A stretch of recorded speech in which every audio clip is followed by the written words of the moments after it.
इतिहासात काही कथा आपल्या मनाला भारावून टाकतात, पण त्यामागे सत्य काय असतं हे तपासणं तितकंच गरजेचं असतं.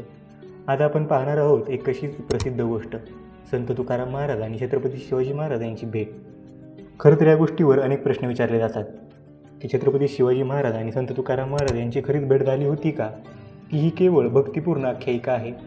चला तर मग आपण ही गोष्ट समजून घेऊया. महाराष्ट्रातील लोककथांमध्ये असे सांगितलं जातं की शिवरायांनी संत तुकाराम महाराजांना आपली गाथा सुवर्णाक्षरात लिहून ठेवण्यासाठी आग्रह केला.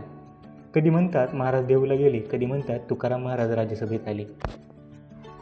या गोष्टी प्रामुख्याने ओवी, पोवाडे, कथाकथन आणि कीर्तनातून पसरल्यात. लोकभावने त्या कथेला विशेष स्थान मिळालं. आता आपण पाहूया नक्की ऐतिहासिक पुरावे काय म्हणतात. संत तुकाराम महाराजांचा काळ साधारणतः 1608 ते 1649, तर छत्रपती शिवाजी महाराजांचा कार्यकाळ 1630 ते 1680. दोघांचे आयुष्यकाल काही वर्ष एकत्र आलेले होते, म्हणून कालखंड एकत्र येणे शक्य आहे. पण प्रश्न असा की कुठल्याही अधिकृत बकरीत, दस्तऐवज, दप्तरी किंवा परिस्थितीत ही भेट नोंदवलेली आहे का? तुकाराम महाराजांच्या अभंगामध्ये कुठेही छत्रपती शिवाजी महाराजांचा थेट उल्लेख आढळत नाही. शिवाजी महाराजांच्या राजवटीच्या अधिकृत बकरींमध्येही या भेटीचा स्पष्ट पुरावा नाही. हे लक्षात घेतलं पाहिजे की तत्कालीन कागदपत्र अपूर्ण राहिली किंवा नष्ट झाली असतील याचीही शक्यता आहे. समाजात संत आणि राजे यांच्या कथा नेहमीच प्रेरणादायी मानल्या गेल्या. तुकाराम महाराज आणि शिवराय दोघेही लोकांच्या आदर्शाचे प्रतीक. अशा दोन महापुरुषांची भेट ही लोकांच्या मनात आदरभाव निर्माण करणारी घटना ठरली. त्यातून पुढे अनेक कथाकथन, हरिपाठ, कीर्तन यात या प्रसंगाचं महत्त्व वाढलं.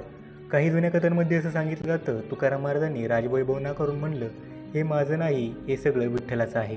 इतिहास संशोधक म्हणतात ही गोष्ट ऐतिहासिकदृष्ट्या सिद्ध नाही, पण सांस्कृतिक दृष्टीने फार महत्त्वाची आहे.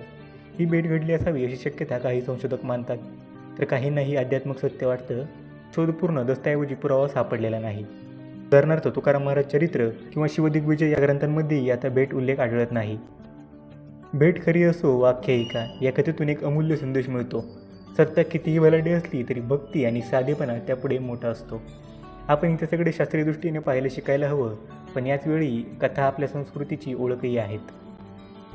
तर मित्रांनो, ही होती संत तुकाराम महाराज आणि छत्रपती शिवाजी महाराज यांच्या भेटीची खरी खोटी तपासणारी गोष्ट. तुमच्या मते ही भेट खरी आहे का, की लोककथेतून घडलेली एक सुंदर आख्यायिका? तुमचं मत मला कमेंटमध्ये नक्की कळवा.